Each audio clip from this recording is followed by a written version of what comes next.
What's going on, everyone, and welcome back to another Too Good for Theaters video. As we delve deeper here into the Patriots offseason, this video I kind of wanted to talk about the Patriots' need and what they really need to hit on in this offseason, as well as just kind of wrapping up some of the coaching hires of the New England Patriots. So let's get right into it. Highlighting the theme of this Patriots offseason is returning to roots. You bring back head coach Mike Vrabel to represent your organization, and now you bring back Josh McDaniels to run your offense as the offensive coordinator for his third stint here in New England.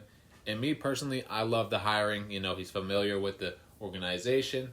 He's familiar with some of the players on this offense, and even some of the players had their best seasons under Josh McDaniels with this Patriots offense, as well as just familiarity with the head coach.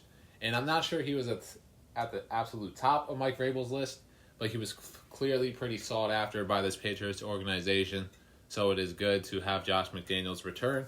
And one of the reasons why I like Josh McDaniels, or at least he was at the top offensive coordinator spots for me during this offseason, was because of his adaptability and all the different offensive iterations that he really has displayed throughout his times here, not only in New England, but even in Oakland, as well as with Denver back in the day. And it kind of shows how well he's done a nice job of adapting his offenses to the players around him. Of course, that 2007 season, that kind of era of Patriots football, you know, you have that dominant era, historic offense of the kind of having that spread formation built around Tom Brady, Randy Moss, Wes Welker, you know, putting up points. Really, it seemed like every drive. Then you might move over to his Denver saga, which in particular, he was able to work with a mobile quarterback, that being Tim Tebow. So hopefully he can bring some iterations of that Denver offense that allowed Tim Tebow to really highlight his athleticism here into New England, because Drake May is very similar to Tim Tebow in terms of the athlete that they are. However, Drake May is much better of a passer than Tim Tebow really ever was. So that's going to be encouraging, and hopefully Josh McDaniels can implement some of those rushing packages that they gave to Tim Tebow. You know, maybe include some RPOs that we didn't see much of this season, as well as maybe even some designed runs for Drake May. But then you move on to the Mac Jones saga here in New England. And given the fact of what we've seen that Mac Jones really has been, I understand that Mac Jones kind of got a short end of the stick here in New England just because of the lack of talent around him. But Josh McDaniels did his best to highlight Mac Jones' strengths. And give it or not, Drake May is in a very similar position to what Mac Jones was his rookie season under a Pro Bowl, or being inducted into the Pro Bowl as an alternate. And if Josh McDaniels can do that with Drake or Mac Jones, I can only hope that he could amplify Drake May even more than he could of Mac Jones there. And even in that 2020 season, having Cam Newton, understandably, he was not in his prime whatsoever, really was at the end of his career, and really struggled kind of throwing the football at that point. But even the mobile packages and the designed runs that Josh McDaniels had for Cam Newton, that could be something that could be translated over to Drake May. Maybe not some of those interior runs where you're running in between the tackles because of you have the big body like Cam Newton, but maybe you move that over to the perimeter, some more RPOs or some designed runs that really allow Drake May to highlight his athleticism, as well as maybe not take such big hits that Cam Newton was able to absorb. That could certainly be something that is implemented with Drake May here in New England. And of course, you saw guys like Kendrick Bourne, Hunter Henry, very familiar with what Josh McDaniels did in that 2021 season. I think they both actually had their best seasons as Patriots in that 2021 season. So that's a very encouraging sign as well. If you can get those guys who really have been your most productive players, or at least your most consistent offensive players these past couple seasons, that being Hunter Henry in particular, as well as Kendrick Bourne. And then, of course, you're going to have David Andrews, very familiar with Josh McDaniels, was playing with him for a number of years. He's going to be returning. Ramondre Stevenson, I believe, was actually a rookie in Josh McDaniels' first season. So Josh McDaniels is familiar with some of the players on this offense and has seen some of their strengths and weaknesses. So it's just good to bring back someone who is familiar with this system.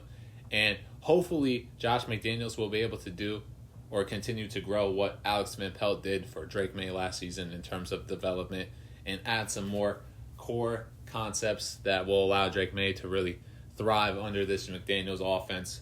And Josh McDaniels really has a tendency of bringing out his offenses to kind of adapt to his players. So hopefully he is able to do that once again here in New England. And maybe the Patriots offense will be better than it has been in these past couple of seasons.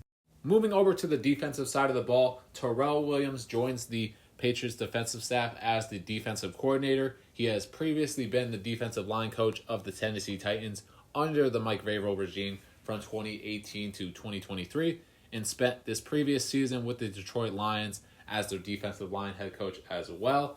And I know what everyone's thinking. Well, look what happened last year with DeMarcus Covington being the Patriots defensive line head coach and then transitioning over to the defensive coordinator, or at least the defensive play caller.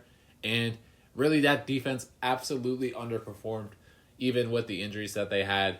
But I feel like this is very different because Terrell Williams has a ton more coaching experience than DeMarcus Covington does have. And while he hasn't necessarily called plays, I believe, he does have Mike Vrabel next to him in that head coaching position. Of course, Mike Vrabel has been a defensive coordinator before as well. And he was a terrific defensive player, and he knows the game. He's shown a lot of great situational awareness as the head coach in Tennessee. So I believe that Terrell Williams will be able to kind of lean on Mike Vrabel more than DeMarcus Covington was able to lean on Gerard Mayo. And this coaching staff is going to be a lot more experienced. The Patriots have done a nice job of hiring some assistant coaches around some of these guys. But you take a look at Terrell Williams and what he's done throughout this league. While he was with the Tennessee Titans, he has actually been credited with a couple of developments to some breakout players. Guys like Javon Curse. I believe he had 3 sacks or 3 seasons of 8 or more sacks, which was the first time any Tennessee Titan did that. So you can credit Terrell Williams with some development there. Of course, there's Jeffrey Simmons, who really has become an AP All-Pro, I believe, and is one of the best defensive tackles or defensive ends in this league. And of course, Jarrell Casey had a couple of Pro Bowl seasons under Terrell Williams. And even looking into this previous season of the Detroit Lions, I mean, he inherited a lot of talent on that defensive line, but you had guys like DJ Reader, who was an established defensive tackle. You bring in Zadarian Smith, of course, Aiden Hutchinson in his breakout season here of before he was hurt. I'm sure that Terrell Williams can be credited with some development towards that area, even though they were very, very stacked at that position before. But that's why, in particular, I like the hiring of Terrell Williams, the familiarity with Mike Vrabel. And really, I do think that he's going to help develop guys further along in their careers. Hopefully, Christian Barmore is going to be able to get back on the field dealing with that blood clot situation. But, if he can continue to develop guys like Christian Barmore, Keon White, even guys like Anthony Jennings, stuff like that, that's really going to help this Patriots pass rush in terms of either run stuffing as well as even in the pass rush game, which the Patriots have really just struggled these past couple seasons in generating pressure. Of course, you traded away Matt Judon last season, and you really just saw an inability to get to the quarterback whatsoever. So hopefully Terrell Williams is going to be able to bring some exotic packages along that defensive line and just the defense as a general now. And hopefully he's going to be able to use all the experience that he has and really muster up some good defensive play calling this season, which is something that the Patriots really did not have last season. And I do think that the coaching staff around Terrell Williams is in a much better place than DeMarcus Covington had last season. So that in particular is why I like the hiring of Terrell Williams with his experience, the situation around him being familiar, having a more established coaching staff, as well as just kind of his career, his previous career stops, being able to develop players in particular in an area of need of this Patriots team. So hopefully everything that I just said, Terrell Williams is going to be able to kind of correlate, and we are going to have a resurgence of this Patriots defense. So lastly here, I kind of wanted to break down what I feel like the Patriots really need to address in this offseason to have themselves a successful offseason in terms of roster construction. It's going to be on the front office to rebuild this program as well as kind of correlate to Mike Vrabel's vision. And as you see on the list right here, this is what I think the Patriots need to address. Number one, you have to address the offensive line. You found your franchise quarterback, that being Drake May. Your offensive line was pretty much last in every category last season. You have to find a way to improve that. And whether it's through free agency or through the draft, you are going to have to establish an offensive line.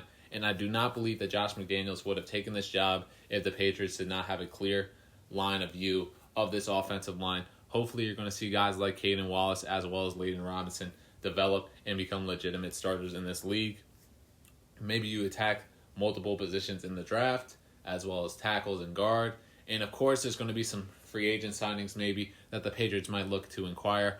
I in particular would love to see Ronnie Stanley at your left tackle, maybe on a 2-year deal. Give him a ton of money protecting Drake May's blind side.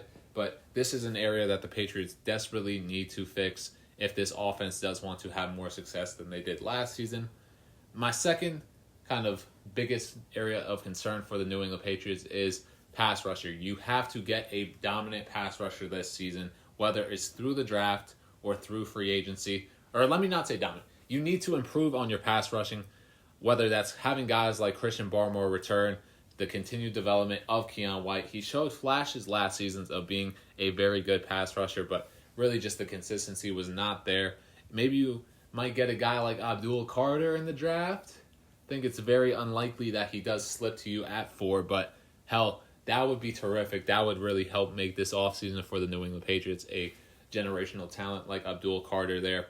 But you have to find a way to get pressure on the quarterback, and especially in today's age where a ton of these defenses are relying on getting pressure with 4 guys, the Patriots have to improve along that defensive line or that ed package where they're able to kind of get this pass rusher. Number 3, I think that really this is going to come from within. Hopefully guys are going to be able to develop like Jalen Polk or Javon Baker, or maybe even the Patriots look into acquiring that true number 1 wide receiver that we've desperately been asking for New England here these past couple seasons. I will give Josh McDaniels credit. He has been able to work around not having a true number 1 wide receiver here in New England for many years. However, that was also with Tom Brady as well as Mac Jones and Cam Newton.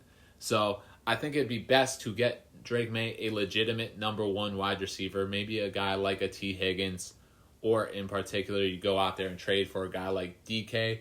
And I know it's very much of a long shot, but if A.J. Brown is disgruntled in Philadelphia, I would be willing to give up a ton of draft capital if that's what the Eagles were looking for, just as long as it's not the number 4 overall pick to go and get yourself a guy like A.J. Brown.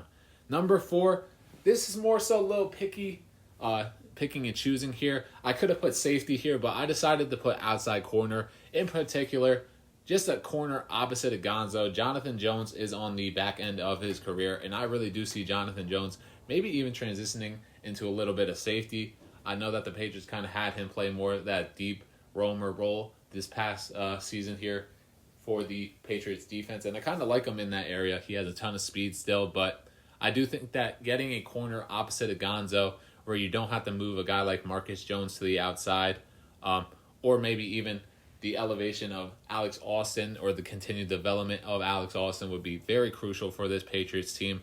And lastly, I think in particular, just getting a guy on the interior of that defensive line to help out Devon Godchaux, whether it's just a run stuffer or someone like a nose tackle. I do think that this Patriots run defense was very porous at times last season, and I think that having Christian Barmore there will certainly help improve that area. But if you're able to get more depth from that defensive tackle position to help really Devon Godchaux get some pressure in terms of run stuffs and allowing them to kind of lock down that middle of the field there for this Patriots defense, they have to improve it in the run game. Really, their entire defense needs to improve off of what they did last season. That in particular would be a great sign. And those are really my 5 key areas where the Patriots really do need to improve in.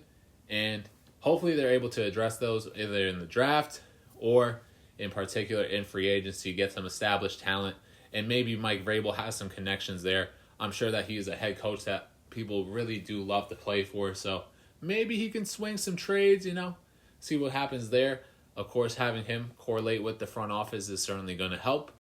All right, everyone, that's going to wrap up this video. And as we delve deeper into the Patriots 2025 offseason, I do plan on actually doing a little bit of some draft profile videos on some unique draft prospects who I would love the Patriots to draft, as well as maybe even doing some mock drafts courtesy of PFF, the mock draft simulator. So keep on the lookout for that. And once again, thank you so much for watching. Let me know your thoughts in the comments below, and I will see you all in the next one.